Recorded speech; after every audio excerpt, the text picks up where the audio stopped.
The single biggest mistake that web designers make when building websites today is not making them accessible.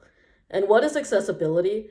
Accessibility is making the content of your website available to all users, regardless of disability. So, for example, someone who is blind or of low vision, who is unable to see the photos on your website, is able to access the content of those photos because you add special descriptive text that explains to them what is in the photos that are on your website. And in this way, they can also see the content of that photo. Because it is no longer good enough to just provide a well-designed website, we must also provide a website that is built to comply with existing laws and accessibility standards. And with Web Access Pro, we are providing a tool, a Chrome extension that can analyze and fix your website for accessibility errors. So you can be sure that you're providing your client with a product that is compliant with current accessibility standards.